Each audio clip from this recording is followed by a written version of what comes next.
இந்த இடம் தான் தெரியலீங்க இடம். மனசை தேத்திக்கங்க, பயந்துறாதீங்க. நான் பயப்படல, நீ தைரியமா சொல்லு. வாங்க தம்பி, என்ன இந்த பக்கம்? சும்மா காத்து வாங்கலாம். நான் பைக்ல ஏறிட்டேன், நீங்க இன்னும் பைக்ல ஏறலையே மிஸ்டர் பார்த்தசாரதி.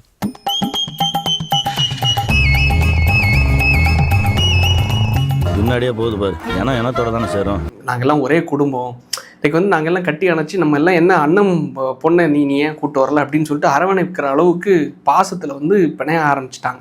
உங்களுடைய அன்மேரிட் அசோசியேஷன்ல என்னைய ஒரு அடிமையா சேர்த்திப்பீங்களா அண்ணே?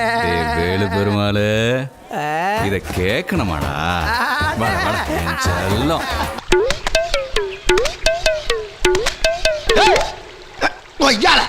என்னடா அது?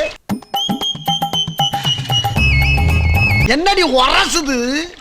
என்ன உரசுது? இவ்வளோ பெரிய அசிங்கம் தெரியுமா? மான மரியாதை போயிட்டு ஜாக்கிரதை. மானமா எனக்கா? அதெல்லாம் இருக்க வேண்ட போய் சொல்லியா? எனக்கெல்லாம் போய் பல வருஷம் ஆகி போச்சு.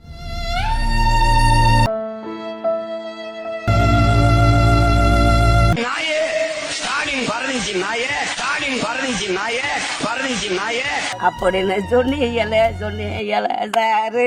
அப்போ ஒரு பாழா போன பஞ்சு டைலாக் ஒன்று சொன்னீங்களே. கள்ளத்தனம் செய்யும் காதகன் கருணாநிதி படம் சதிகாரன் கருணாநிதி. பாரியா அங்க பாரியா, அங்க பாடுறா, அங்க பாடுறா, கத்தி வேறது பாடுறா. கொடும் சனிகாரன் கருணாநிதி. சிலிர்த்து போய் சில்லறையெல்லாம் விட்டுறிஞ்சேன். கருணாகன் கருணாநிதி, சதிகாரன் கருணாநிதி, கொடும் சனிகாரன் கருணாநிதி. திராவிடம்னு பேசுறவங்க ஓடிக்கிறதா என் கொள்கை. கொள்கை என்ன? பெரியாரை எதிர்க்கிறது, பெரியாரை எதிர்க்கிறது. உன்னோட திராவிட சித்தாந்தத்தின் வேறது பெரியாரை வெட்டி சாய்க்கிறது. இது ஓ மேல சத்தியம்டா. திராவிடம்ங்கிறதும் தமிழ் தேசியம்ங்கிறதும் பங்காளிதான். சண்டை, ஆனா சண்டை. என்னடி இது? ஒண்ணு சாலையில அந்த ஓரத்துல நில்லு. திராவிடம்னு பேசுறவங்க ஓடிக்கிறதா என் கொள்கை. இல்ல இந்த ஓரத்துல நில்லு. திராவிடம்ங்கிறதும் தமிழ் தேசியம்ங்கிறதும் பங்காளிதான். சண்டை. நீ நடுவான நில்லாம் லாரி அடிச்சு செத்து போயிருவா பாத்து. டேய், என்ன இடிச்சவா நினைச்சிட்டியா? இல்ல பைத்தியக்காரன் நினைச்சிட்டியா? இல்லன்னா குடியை வச்சு மொத்தமா நான் போலாம் நினைச்சியா? திருடனையும் திராவிடனையும் பார்த்தால் முதலில் திராவிடனை அடி. ஏனென்றால் திருடன் உன் பொருளைத்தான் திருடுவான், திராவிடன் உன் பரம்பரையே திருடி விடுவான். என்ன இவ்வளவு விஷயத்தை சொல்றீங்களே, யாருன்னு நீங்க? உன்ன மாதிரி நானும் ஒரு திருடன் தான். ஏண்டா இப்படி திருடி போய்க்கிறியோ?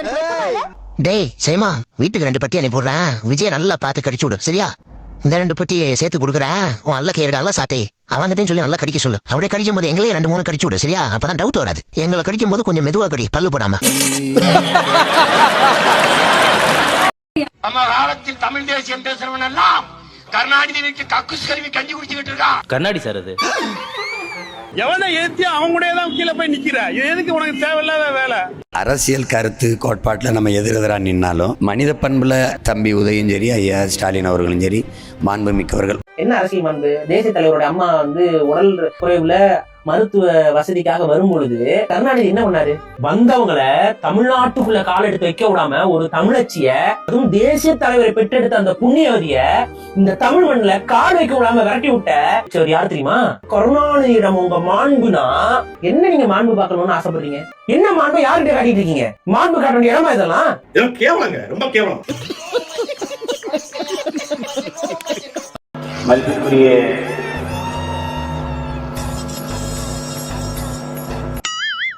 என்னத்தை எழுதி வச்சிருக்காங்கன்னு தெரியலையே. இவங்கிட்ட எழுதி சொல்லி படிக்க சொன்னதுக்கு எனக்கு இதுவும் வேணும், இதுக்கு மேலே வேணும், என்னவா இருக்கும் அப்படின்னு அப்படி நின்ட்டாப்ல, ஸ்டக் ஆயிட்டாப்ல. என்னுடைய அதாவது எதுக்கு நான் இதை சொல்றேன்னா, அப்படின்னு திருப்பி துண்டிச்சிட்டு அன்பு தம்பி அவராது துண்டிச்சிட்டு இவர் A4 சீட்டு எதிர்கட்சி தலைவர் உதயநிதி அவர்கள் எழுதி வச்சுக்கிட்டு எவனோ எழுதி கொடுத்தாங்க. எழுதி கொடுத்த குடிஞ்சு, வெண்ணிலவே வெண்ணிலவே வெக்கம் ஏனம்மா, உன்னிலவில் என் நினைவே சொர்க்கம் தானம்மா, சின்ன மூக்குத்திப்பு வரும் முதல் சந்திப்பு அந்த பாலாற்றில் வா வா வாங்குற மாதிரி பாடிட்டு வந்திருக்காப்ல. போய் மானங்கிட்டு தெரிவதற்கு அப்படி என்ன அரசியல் விளையிட்டு போக வேண்டியதானே? அதை விட ஒரு கட்சி அதிகாரத்துக்கே வரலங்க. அதிகாரம்னு என்னன்னே தெரியாது. தலைமைச் செயலகம் வாசல் பக்கம் போனதே கிடையாது. நக்கல்யா அவனுக்கு. சில இடங்கள்ல, பல இடங்கள்ல 95 விழுக்காடு டெபாசிட் வாங்க தெரியாது. சார், நீங்க மைண்ட் வாய்ஸ் நினைச்சு சத்தமா பேசிட்டு இருக்கீங்க. மாநகராட்சிக்குள்ளயோ அதிகாரம் இருக்கக்கூடிய எந்த இடத்துலையும் போடுறது நம்ம கனவுல நினைப்போம், ஆசைப்படுவோம், நடக்காது.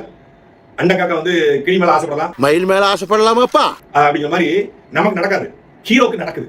நம்ம வந்து இந்த ஹீரோயின் அழகா இருக்கான்னு பார்க்கலாம், ரசிக்கலாம், அவ்வளவுதான். ஆனா ஹீரோ அதை கண்டுபிடிப்பாரு, அவர் முத்தம் கொடுப்பாரு, அவர் காதல் பண்ணுவாரு, எல்லாம் பண்ணுவாரு. பொறாம லைட்டா நம்ம என்ன நம்மள அந்த ஹீரோ இடத்துல கொடுத்துட்டு நம்மளே இந்த மாதிரி கற்பனை பண்ணிக்கலாம், அவ்வளவுதான். உங்களுக்கு வந்து தெரியுமா, என் தம்பி என்னோட 3 வயசு சின்னவன் கார் வாங்கிட்டான். எங்கள் அப்பாவுக்கு ஒரே பெருமை. ஆனால் என்னால் தான் முழுசாக சந்தோஷப்பட முடியல. எனக்கு பொறாமலாம் இல்லை, லைட்டாக பொறாம தான்.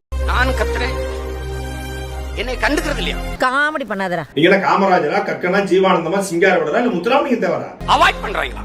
நானும் அதை பத்தி கவலைப்படுறேன். சேவையை ஆட்டிட்டு தான் சாவேன், என்னுடைய கடைசி நொடி வரைக்கும் மக்களுக்காக அரசியல் பேசிட்டு தான் சாவேன்னு. நீ என்ன நல்ல கண்ணுவா? யோகே சிகாமணியவா? மக்கள் செல்வாக்கு இருக்கா? எந்த மக்கள் செல்வாக்கு இருக்கு? எந்த மக்கள் போடுறது இன்னீங்க? எந்த மக்கள் பிரச்சனை விஜய் நின்றுருக்காரு?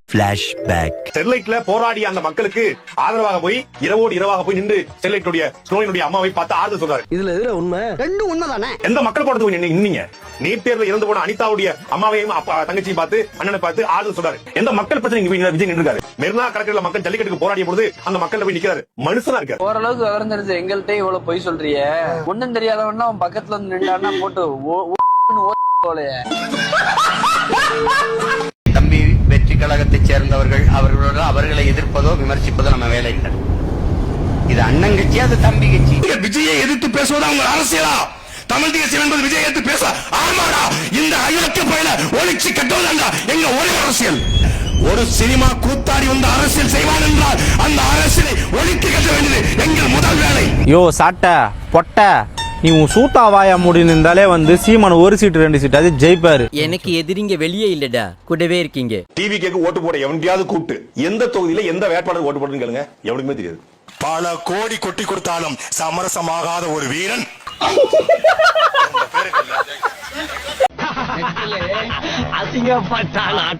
வீட்டுக்கு ஒரு விஜய் உருவாயிருக்கான் அப்படின்னா வீட்டுக்கு ஒரு தற்குறி உருவாயிருக்கான்னு அர்த்தம்.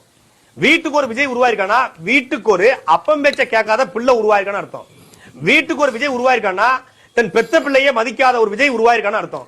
வீட்டுக்கு ஒரு விஜய் உருவாயிருக்கானா ஒரு தரம் கெட்ட, கேடு கெட்ட, கேவலமான, இழிவான அரசியலை பண்ணக்கூடிய, தன்னை மட்டுமே பெரிய ஆளாக நினைக்கக்கூடிய ஒருத்தன் உருவாயிருக்கான்னு அர்த்தம். அப்படிலாம் எந்த வீட்லயும் தமிழ்நாட்டுல உருவாகல. விஜய் பாட்டு என் பயலுக்கு ரொம்ப பிடிக்கும். விஜய் பாட்டு போட்டு ஆடுவான். இப்ப அன்னைக்கு தமிழங்கோடி பறக்குது, தலைவங்கோடி பறக்குது, 3 எழுத்து மந்திரத்தை அவன் ஆடிக்கிட்டு இருக்கான். அவன் பண்பா அப்படின்னு அவன் ஆடிட்டு இருக்கான். வீட்டுக்கு ஒரு விஜய் உருவாயிருக்கான் அப்படின்னா வீட்டுக்கு ஒரு தற்குறி உருவாயிருக்கான்னு அர்த்தம். எங்க வீட்டுல விஜய் இல்லங்க. விஜய் பாட்டு என் பயலுக்கு ரொம்ப பிடிக்கும். எங்க வீட்டுல விஜய் இருந்தா தலையிலே ஒரு அடி டப்புன்னு விஜய் பாட்டு போட்டு ஆடுவான். இப்ப அன்னைக்கு தமிழங்கோடி பறக்குது, தலைவங்கோடி பறக்குது, 3 எழுத்து மந்திரத்தை அவன் ஆடிக்கிட்டு இருக்கான். எங்க வீட்டுல விஜய் இருந்தா தலையிலே ஒரு அடி டப்புன்னு அவன் பண்பா அப்படின்னு அவன் ஆடிக்கிட்டு.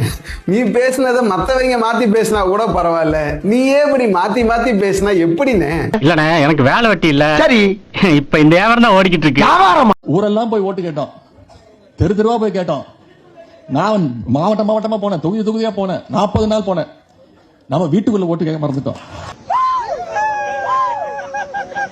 தோத்ததை ஒத்துக்க முடியாம உதயநிதி அவர்கள் அடுத்த 5 வருஷத்துக்கு கதறுவதை நம்ம கேட்டு பார்த்து ரசிக்கலாம்.